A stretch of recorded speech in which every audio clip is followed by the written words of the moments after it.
오늘 함께 나눌 하나님의 말씀은 여호수아서 4장 15절에서 24절까지 말씀 제가 봉독합니다.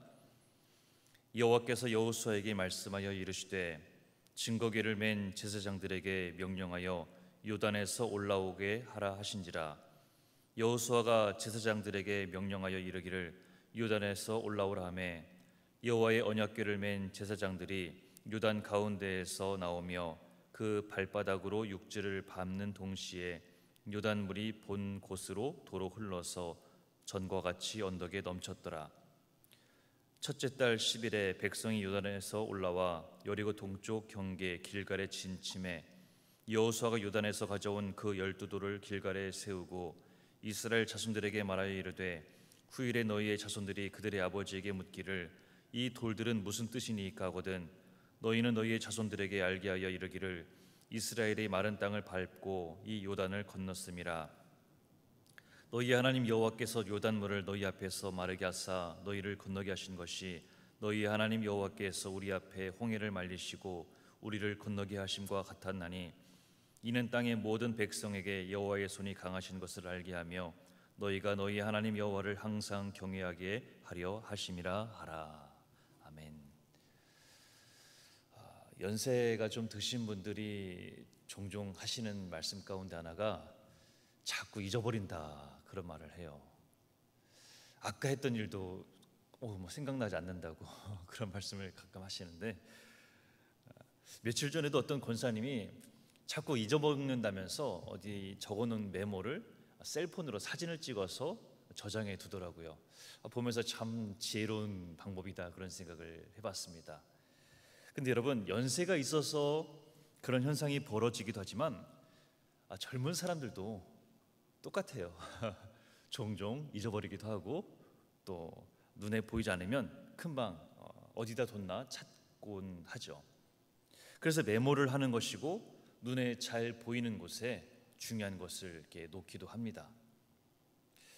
이렇게 중요한 것을 잊어버리지 않기 위한 노력은요, 개인의 차원을 넘어서 국가적 차원에서도 이루어지기도 해요. 무슨 말이냐면 바로 기념비를 세운다는 것이죠. 반드시 기억할 필요가 있는 사람이나 사건을 잊지 않고 기념하기 위해서 어떤 동상이나 어떤 기념비를 크게 세우는 것이죠. 나라마다 대표적인 기념비가 있죠. 우리가 살고 있는 이 뉴욕의 대표적인 기념비가 뭐가 있어요? 자유의 여신상이 있지 않겠어요? 미국의 독립을 기념해 프랑스가 세워준 것이죠. 또 반대로 프랑스 파리에 가면 뭐가 있어요? 에펠탑이 있죠. 프랑스 혁명 100주년을 기념하기 위해 세운 그런 기념탑이에요. 이렇게 중요한 사건이나 인물을 기억하기 위해서 기념을 하는 겁니다. 미국에서 저는 지낸 지가 오래되진 않았습니다만 좀 지내면서 보면 그 특징 중에 하나가 참 유독 기념비가 눈에 많이 띈다라는 거예요. 뉴저지건 뉴욕이건 어딜 가나 남북전쟁 당시 전투를 기념하기 위한 기념비들이 많이 있고요.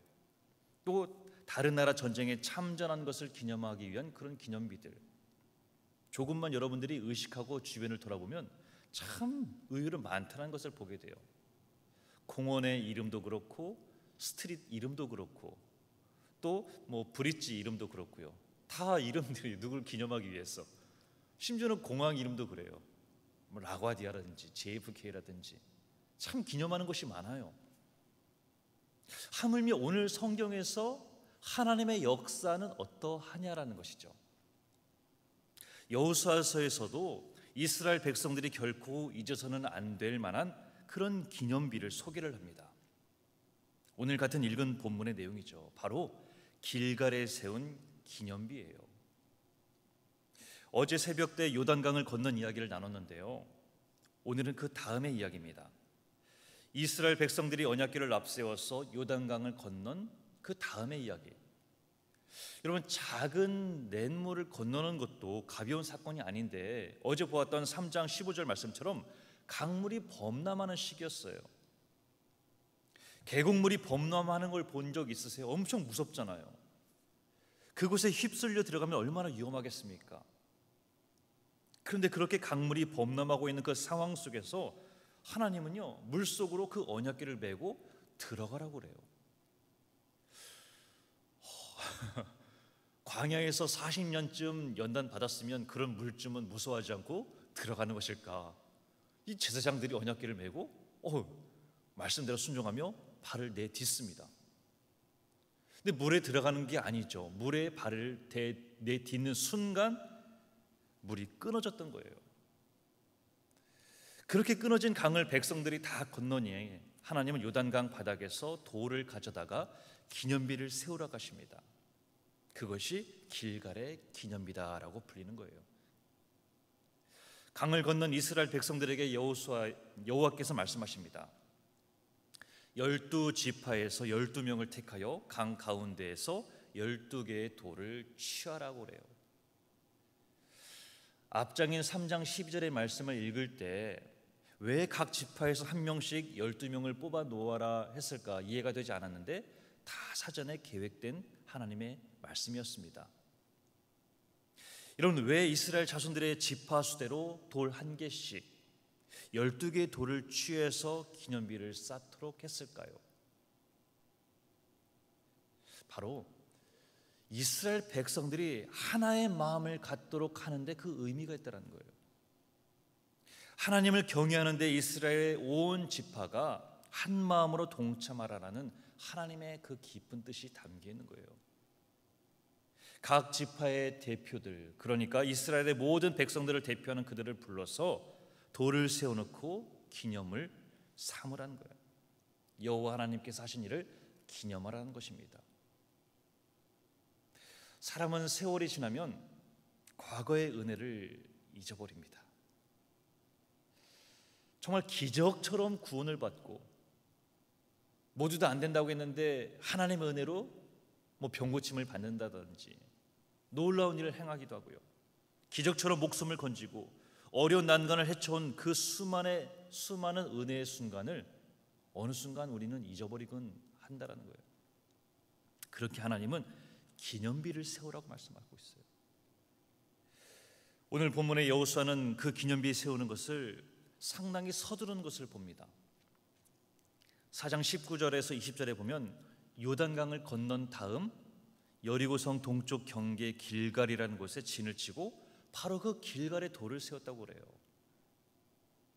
앞으로 전쟁에 이기면 기념비를 세우겠다고 하지 않습니다. 모든 땅을 다 차지하고 난 다음에 그렇게 기다리지도 않아요. 아직 시작하지도 않은 전쟁이랄지라도 여호와 하나님의 축복으로 이기게 하실 것을 믿고 기념비를 세우는 것입니다. 여호수아는 아직 얻은 것이 없는 여리고성 경계에 바로 그 기념비를 세워요. 그리고 장차 후손들이 이 돌이 무엇이냐 묻거든 여호와께서 요단을 마른 땅같이 건너겠다 그렇게 말하라는 것이죠.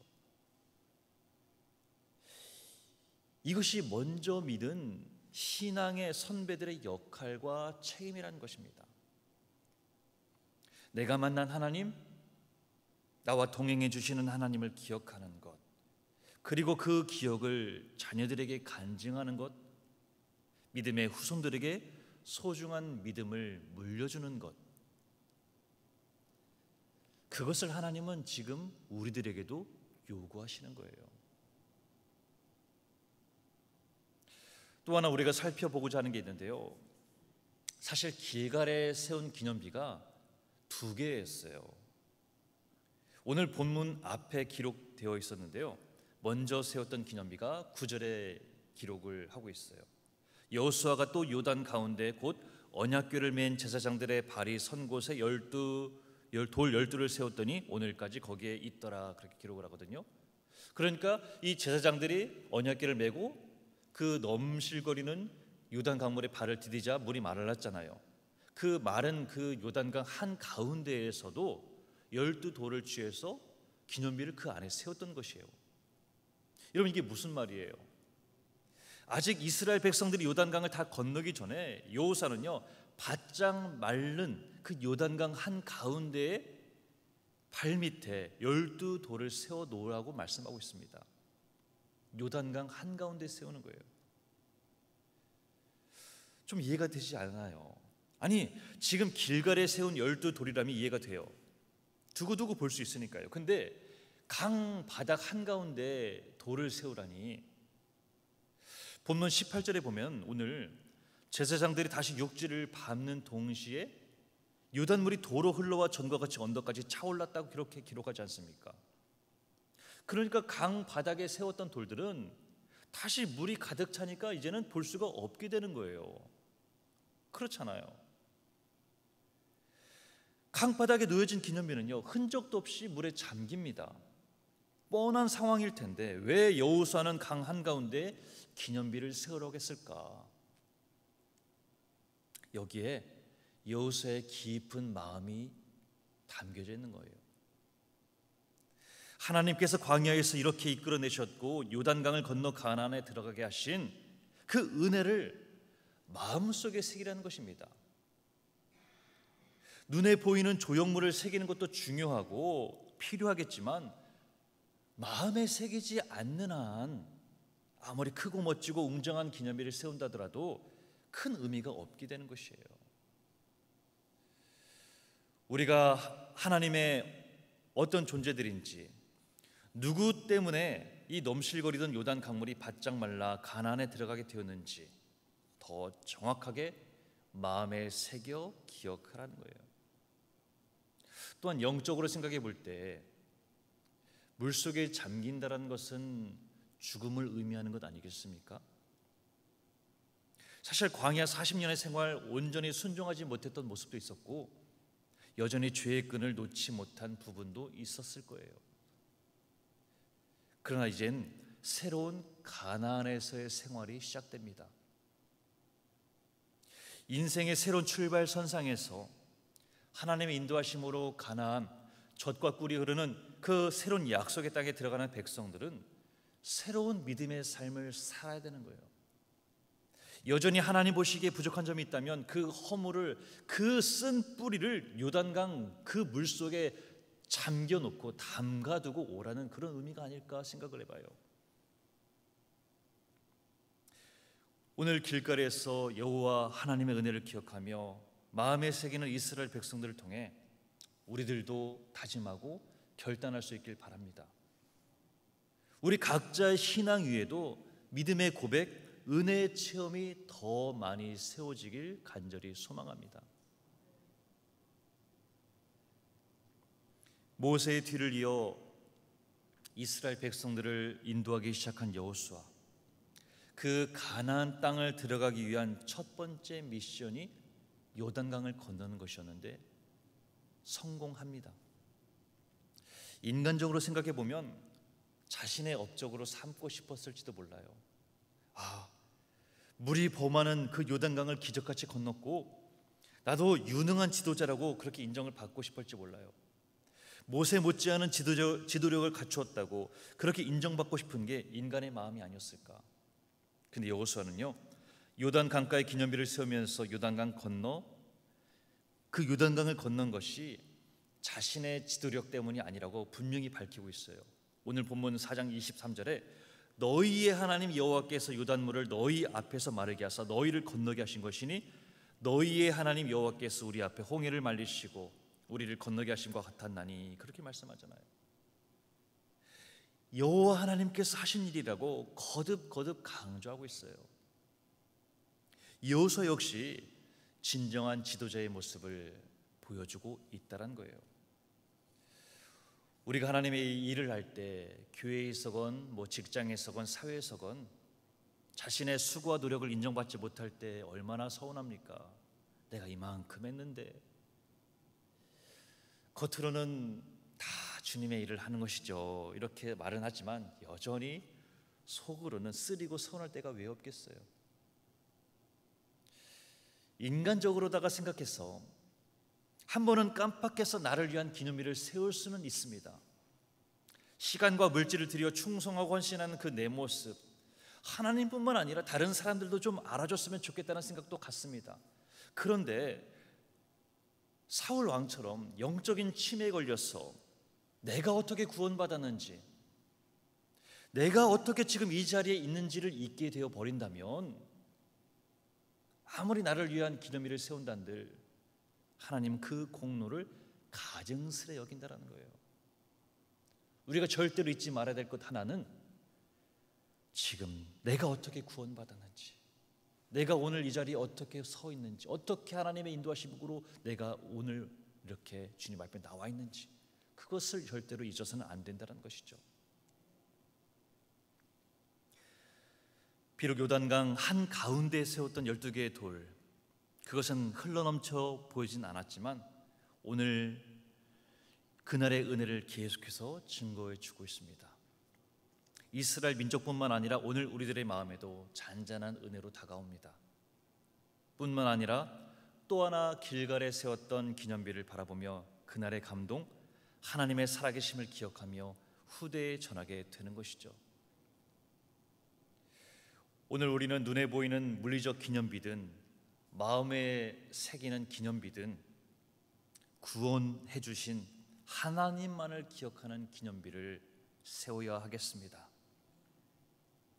오늘 여호수아를 통해 기념비를 세우라 말씀하신 하나님, 하나님이 자녀된 우리들에게 하시고자 하시는 그 말씀이 무엇이겠어요? 기억해달라는 거예요. 하나님의 구원을 기억하라는 그 말씀이 아니겠습니까? 젖과 꿀이 흐르는 약속의 땅, 풍요로운 땅, 평화의 삶을 시작하는 동안에도 오늘 이 길갈에 돌을 쌓으며 하나님의 은혜를 꼭 기억하며 살라라는 그런 하나님의 당부의 말씀인 거예요. 오늘 이 말씀을 통해서 은혜 받고 도전받는 저와 여러분들, 여러분의 각자의 심령 속에도 길갈의 돌을 다 쌓을 수 있길 바랍니다. 11월이 시작되면서 자연스레 한 해를 돌아보게 됩니다. 아니, 지금까지 인도해 주신 하나님의 역사하심을 생각하지 않을 수가 없습니다. 하나님이 나를 얼마나 사랑하시기에 십자가를 지셨는지, 그리고 그 변치 않는 사랑으로 나와 함께하고 계심을 꼭 기억할 수 있길 바라요. 그리고 내가 받은 이 은혜, 그 하나님의 은혜와 사랑을 자녀들에게 그리고 이웃들에게 그렇게 전달하는, 증거하는 저와 여러분들 다 될 수 있길 주님의 이름으로 소원합니다. 언제나 선한 길로 인도하시며 지켜주시는 임마누엘의 하나님, 오늘 길갈에 세운 돌을 바라보며 하나님의 은혜를 생각하였던 이스라엘 백성들을 생각합니다. 우리 각자의 삶과 신앙 생활 속에서도 하나님의 은혜를 잊지 않게 하시고 날마다 그 은혜의 힘으로 살아가게 인도하여 주시옵소서. 오늘도 우리를 구원으로 인도하시는 하나님 은혜에 감사하며 이웃들과 나누며 살아가도록 역사하여 주시옵소서. 늘 함께 하심에 감사하며 예수 그리스도 이름으로 기도합니다. 아멘.